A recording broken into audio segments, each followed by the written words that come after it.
When we saw the fire coming up, I would say there was probably 2 to 3 minutes to collect our thoughts, get everybody together.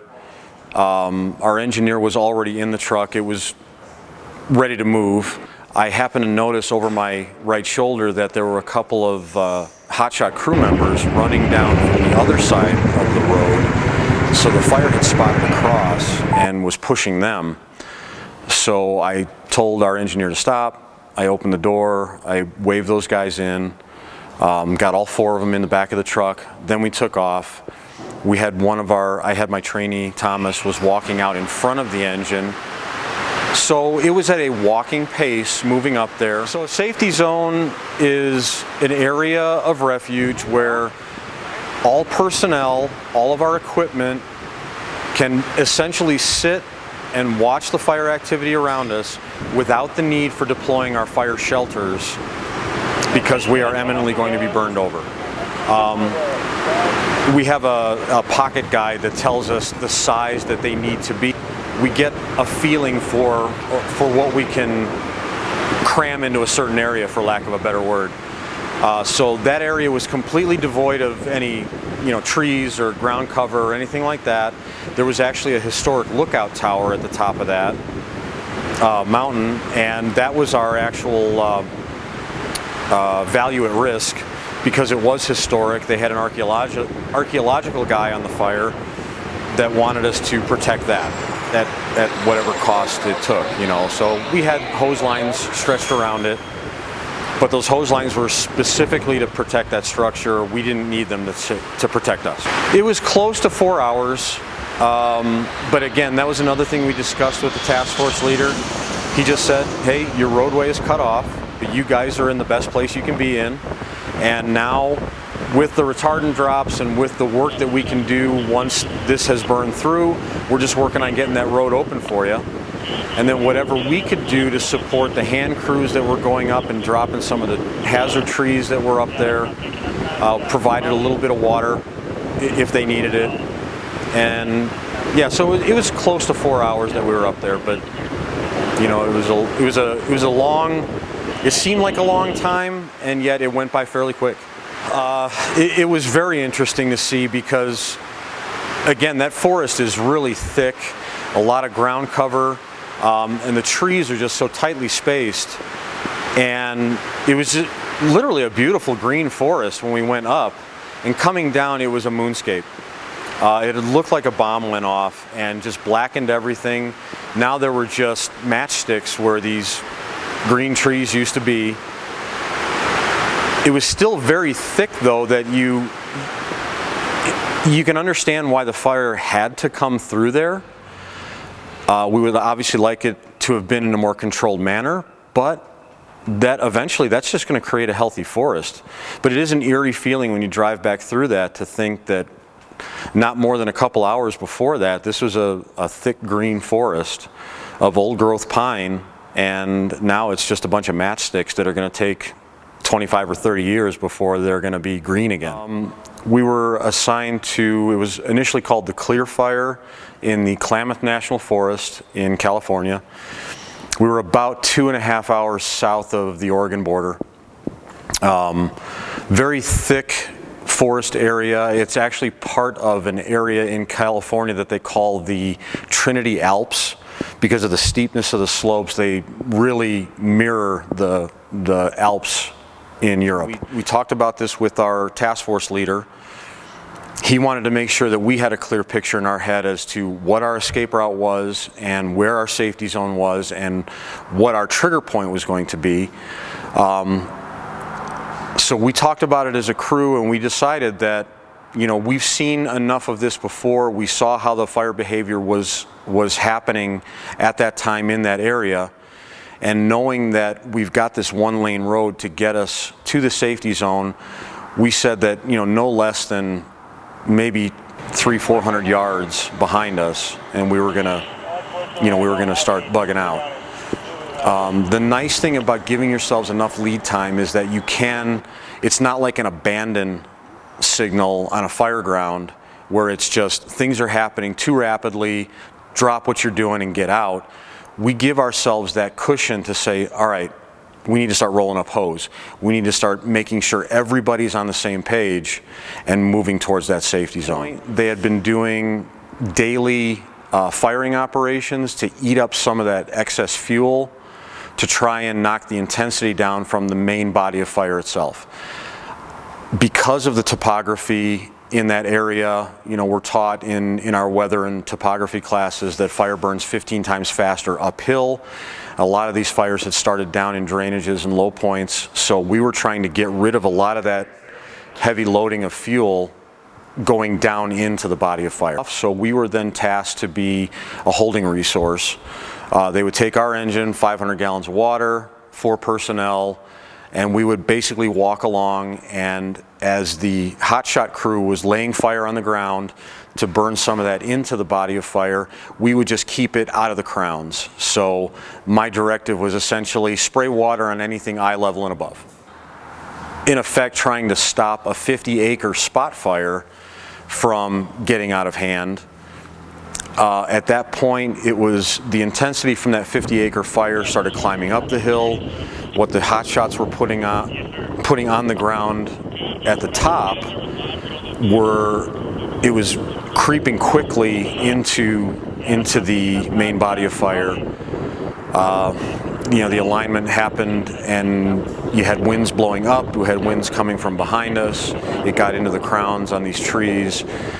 That forest is very thick and a lot of continuity between the crowns and stuff, so it quickly turned into a running crown fire, which chased us up the hill. It was about a half a mile from where we were to the safety zone. When we sign up to go available, we commit ourselves for a 14-day work cycle plus travel on each end. So for our trip to California, it took 2.5 days to drive out there. Then our 14 days started, and then we had to drive home. I keep a bag ready at the station for my deployments. It has everything I need to live self-sufficiently for 2 weeks. It has enough clothes, toiletries, everything that I need to be out for essentially a 2-week camping trip. When the call comes in, they call the engine boss, and then he notifies his crew of the resource order that came in. When that resource order comes in, we have 2 hours to be rolling out the door.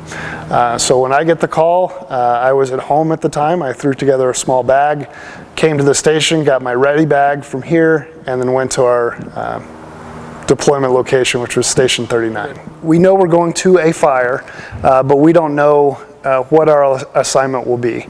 When we get there, we could be doing anything, and we'll typically work 14 to 16 hours. We'll get back to camp 8:30 to 9 o'clock at night. We'll still have to clean up from the day. We'll eat dinner. They usually have a big mess hall there where we can eat dinner, and then we go to sleep. Most of the camps are located in community parks, around schools, things like that. So we'll have a area that we can put up tents, and we'll sleep in a tent every night until our mission's over. After 14 days, it's pretty tiring. You're working on little sleep. A lot of times you're physically pushing your body to its limit, running up and down mountains, chasing fire. If there's spot fires or slop over fires, you're dragging hose, you're deploying your hand tools to be able to contain the fire within the parameters that the incident management team sets. So after 14 days, you're physically and kind of mentally exhausted. And that's where we have to make another shift that we're going to have to drive for another 2.5 days home. So at that point, our mental state and physical state and safety take priority. We take frequent breaks on the drive home. We swap drivers frequently, so no one person is tasked with just the monotony of driving on an interstate for 2.5 days. It is a choice. Not everyone wants to be on the wildland team, and not everyone on the wildland team wants to deploy on fires. I do it for a lot of reasons. One, it's fun. It gets me out of the firehouse, seeing something different, seeing a different part of the country. But the biggest thing is the experience that I can bring back and the knowledge base that I can bring back to the district. We typically don't have fires like we see in California or Idaho or Montana or Arizona like we have here. We don't have them on a regular basis. California does. So I can go out there, get plenty of experience, knowledge, and comfort working in that environment and come and bring that experience back to the department. So when we have large incidents in our district, I can be a subject matter expert for our department. Yeah, so the wildland team here at South Metro Fire serves a couple of different purposes. We recognize at South Metro that we have a really large wildland fire exposure and a wildland urban interface exposure, which includes all the homes that are intermixed within our wildland fuels, causing a potential risk to both life and property.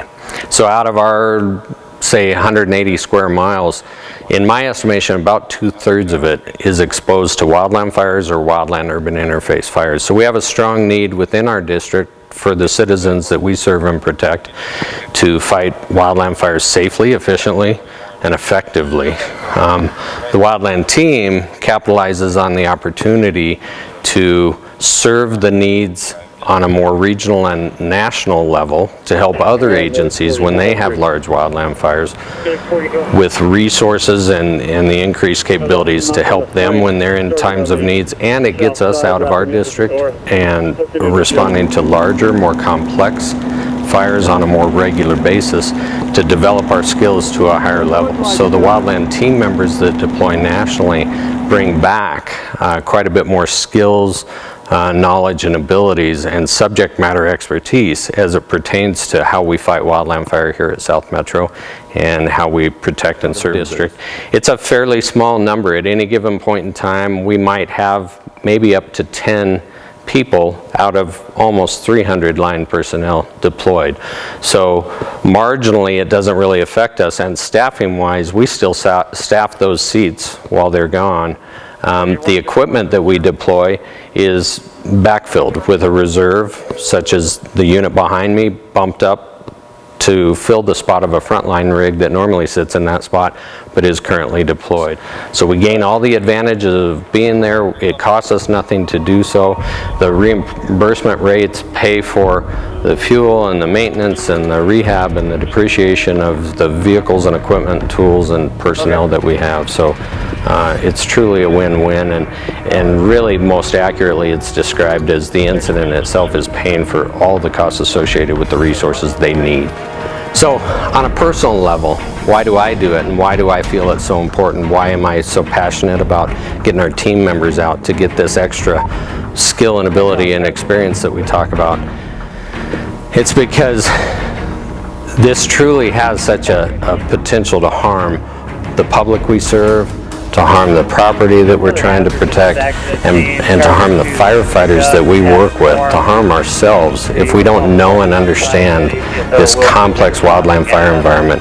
So I do this and I believe in the deployment process because there's absolutely no other way that we're going to replicate or be able to sensitize ourselves to how dangerous this environment is and how we protect each other and the civilians and the property that we're sworn to protect.